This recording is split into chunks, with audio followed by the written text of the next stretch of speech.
Je bénirai l'Éternel en tout temps. Ses louanges seront toujours dans ma bouche. Oh, j'aime qu'on ait un problème. Et puis qu'elle est content comme ça. Ah, m'pas caché, Dieu.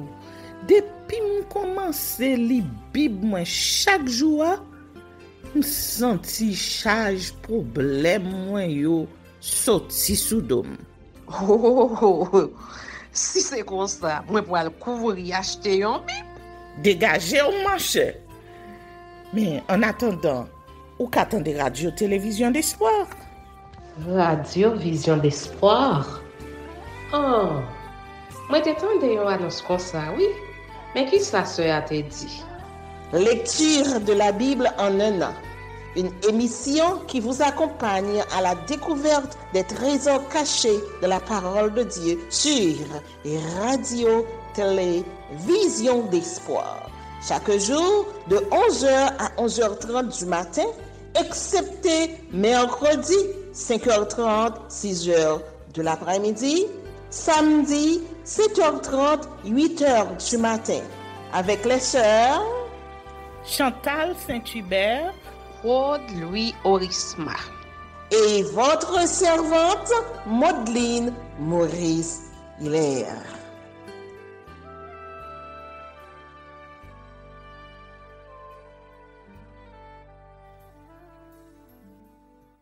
Saint-Esprit de Dieu, fais-nous la grâce de jouir de ta présence durant cette lecture qui enseigne, convainc, corrige, instruit et qui sauve.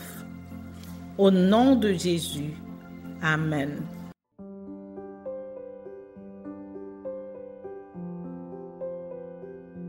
Un Chronique, chapitre 2. Les 12 fils de Jacob et les descendants de Juda.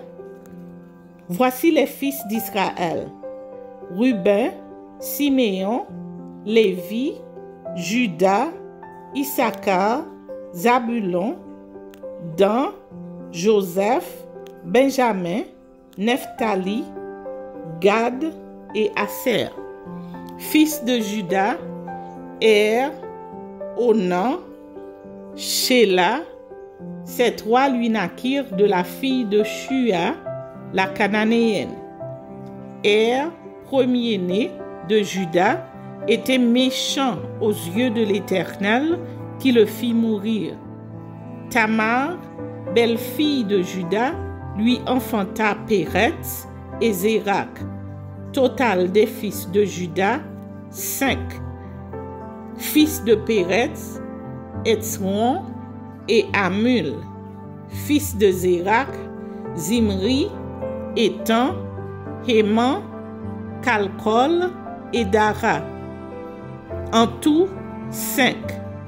Fils de Carmi, Akar, qui troubla Israël lorsqu'il commit une infidélité au sujet des choses dévouées par interdit.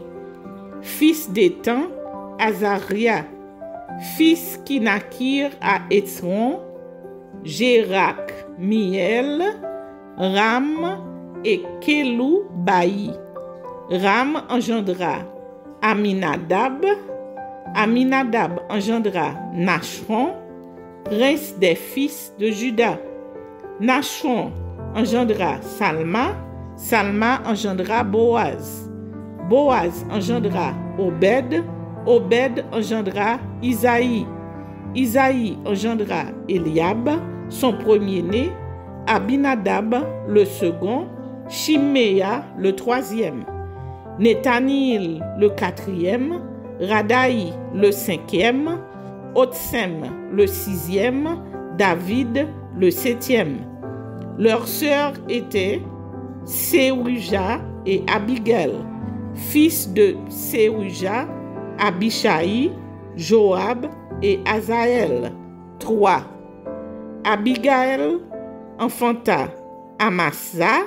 Le père d'Amasa fut Jéter, l'Ismaélite.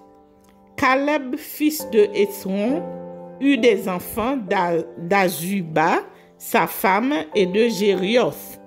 Voici les fils qu'il eut d'Azuba, Jesher, Shobab et Ardon. Azuba mourut et Caleb prit Éphrath, qui lui enfanta Hur.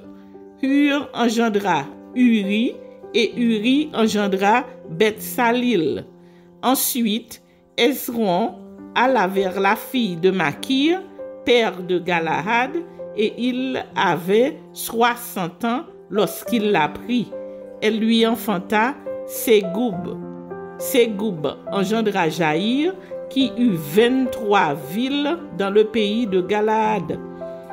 Les Géshuriens et les Syriens leur prirent les bourgs de Jaïr avec Kenaph et les villes de son ressort, 60 villes. Tout cela était fils de Makir, père de Galahad. Après la mort de Hezron à Caleb Ephrata, Abijah, femme de Hezron, lui enfanta Ashur, père de Tekoa.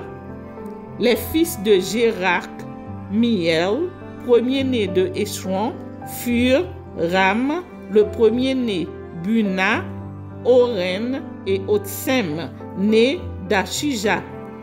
Jérachmiel eut une autre femme, nommée Atara, qui fut mère d'Onan. Les fils de Ram, premier-né de Jérak-Miel, furent Maat, Jamais et Eker. Les fils d'Onem furent Shamaï et Jada. Fils de Shamaï, Nadab et Abishur.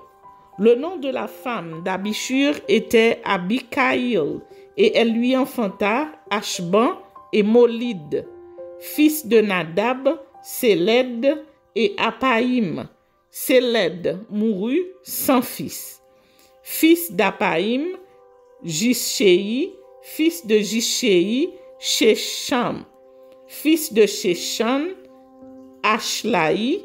Fils de Jada, frère de Shamaï, Jéter et Jonathan. Jéter mourut sans fils. Fils de Jonathan, Pélec et Zara. Ce sont là les fils de Jérak-Miel. Sheshan n'eut point de fils, mais il eut des filles. Sheshan avait un esclave égyptien nommé Jorsha. Et Sheshan donna sa fille pour femme à Jorsha, son esclave, à qui elle enfanta Ataï. Ataï engendra Nathan. Nathan engendra Zabad. Zabad engendra Ephlal. Ephlal engendra Obed. Obed engendra Jéhu. Jéhu engendra Azaria. Azaria engendra Haletz. Haletz engendra Elasa. Elasa engendra Sismaï. Sismaï engendra Shalom. Shalom engendra Jekamja. Jekamja engendra Elishama, fils de Caleb, frère de Jérak-Miel, Mesha, son premier-né, qui fut père de Ziph, et les fils de Marécha, père d'Hébron. Fils d'Hébron, Koré, Tapuyak, Rekem et Shema. Shema engendra Racham, père de Jorkiam.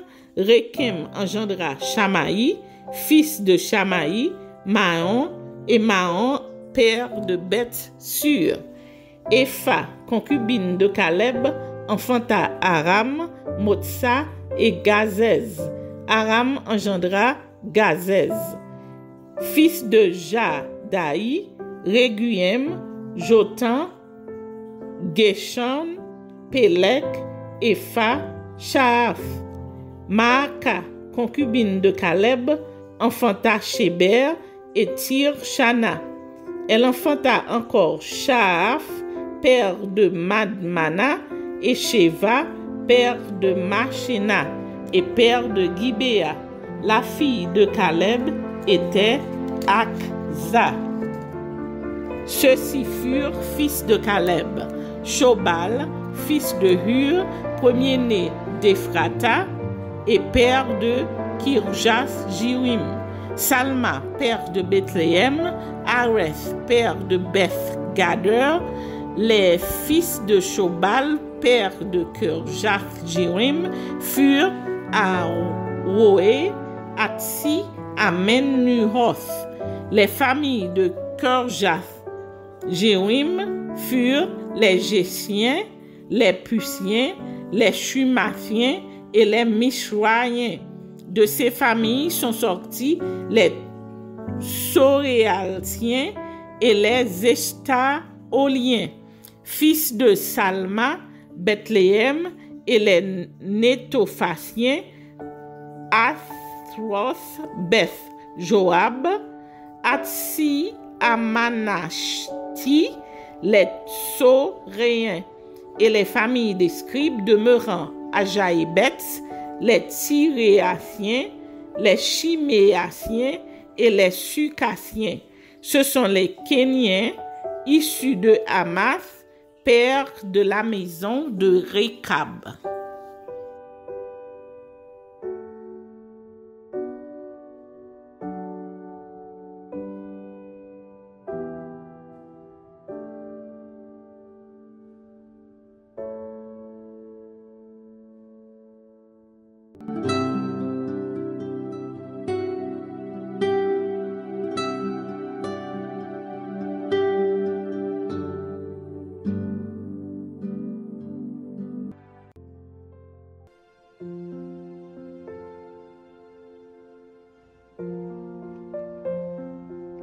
Introduction au livre des Lamentations de Jérémie.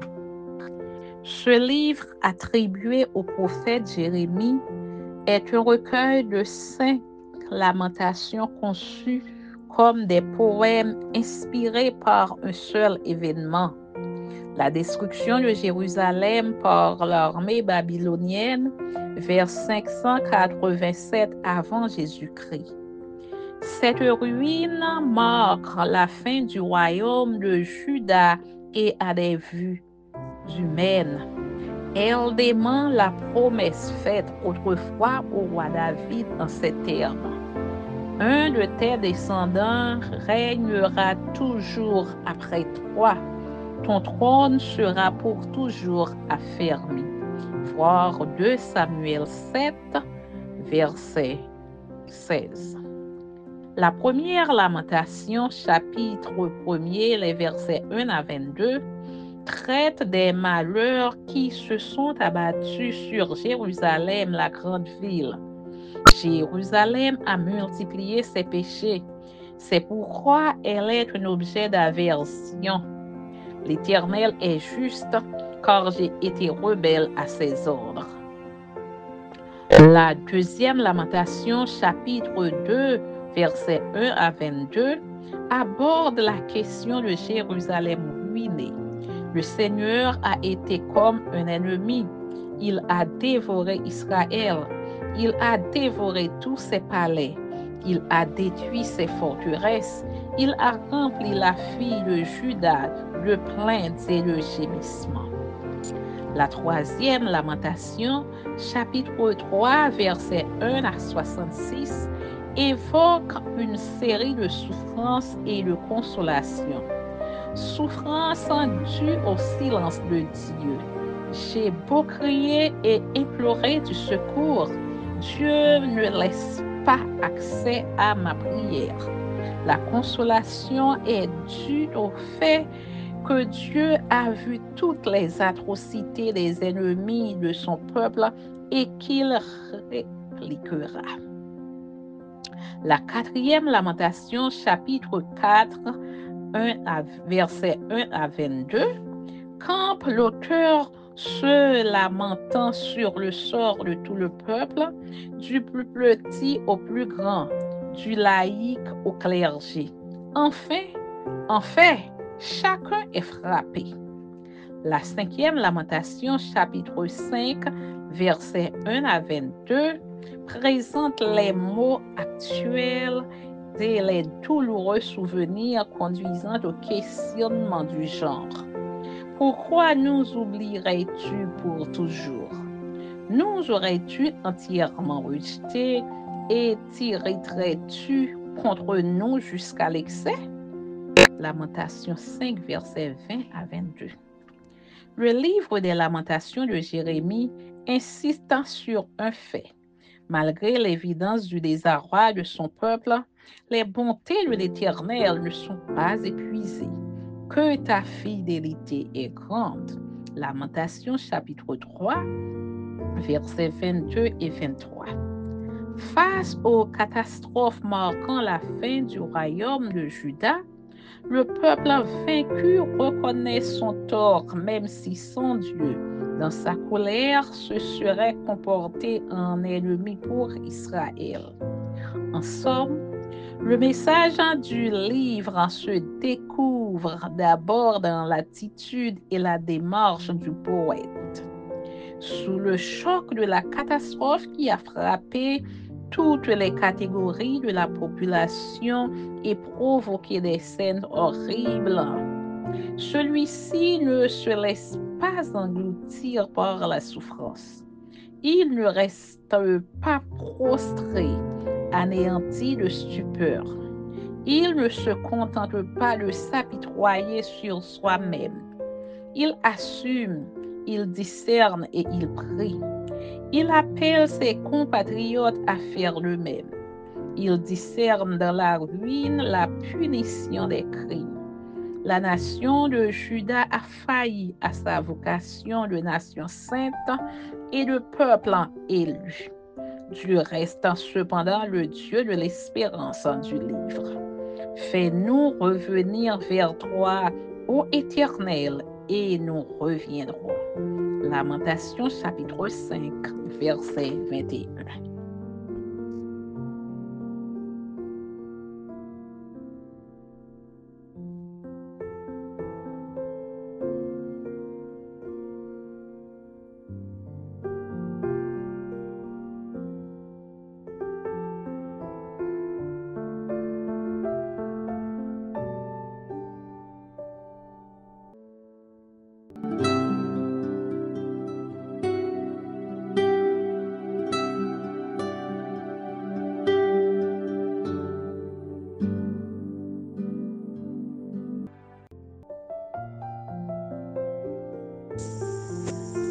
Apocalypse chapitre 1er.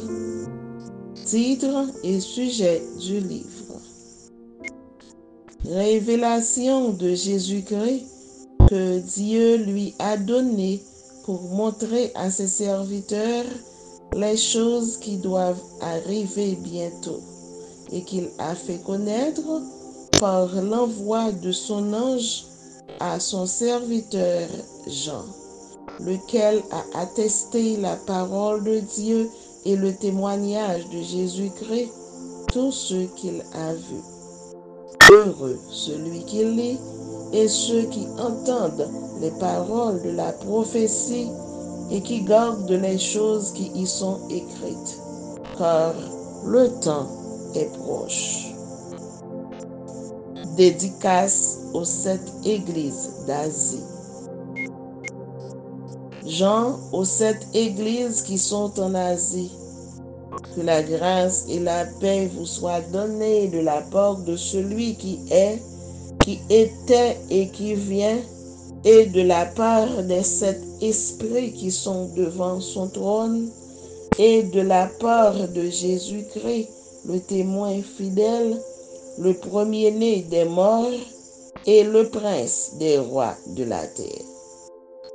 À celui qui nous aime, qui nous a délivrés de nos péchés par son sang et qui a fait de nous un royaume des sacrificateurs pour Dieu son Père, à lui soit la gloire et la puissance au siècle des siècles.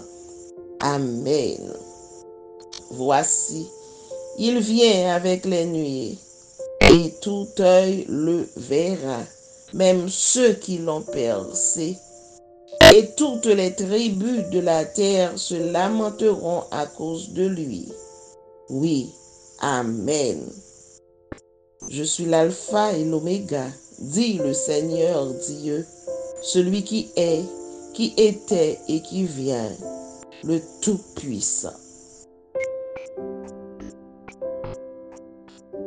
Vision de Jean, votre frère et qui est part avec vous à la tribulation et au royaume et à la persévérance en Jésus, j'étais dans l'île appelée Patmos à cause de la parole de Dieu et du témoignage de Jésus. Je fus ravi en esprit au jour du Seigneur, et j'entendis derrière moi une voix forte, comme le son d'une trompette, qui disait: Ce que tu vois, écris-le dans un livre et envoie-le aux 7 églises, à Éphèse, à Smyrne, à Pergame, à Thyatire, à Sardes, à Philadelphie et à Laodicée. Je me retournai pour connaître quelle était la voix qui me parlait.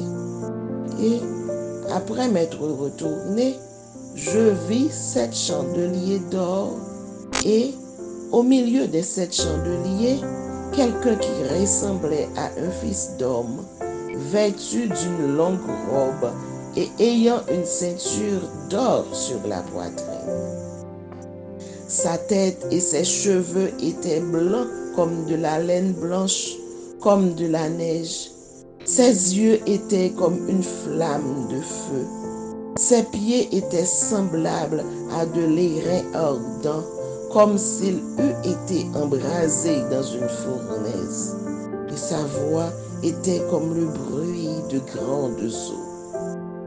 Il avait dans sa main droite 7 étoiles. De sa bouche sortait une épée aiguë à 2 tranchants. Et son visage était comme le soleil lorsqu'il brille dans sa force. Quand je le vis, je tombai à ses pieds comme mort. Il posa sur moi sa main droite en disant: Ne crains point.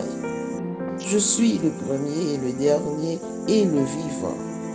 J'étais mort, et voici, je suis vivant au siècle des siècles. Je tiens les clés de la mort et du séjour des morts.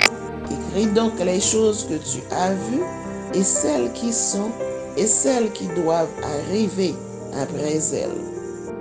Le mystère des 7 étoiles que tu as vues dans ma main droite et des 7 chandeliers d'or. Les 7 étoiles sont les anges des 7 églises et les chandeliers sont les 7 églises.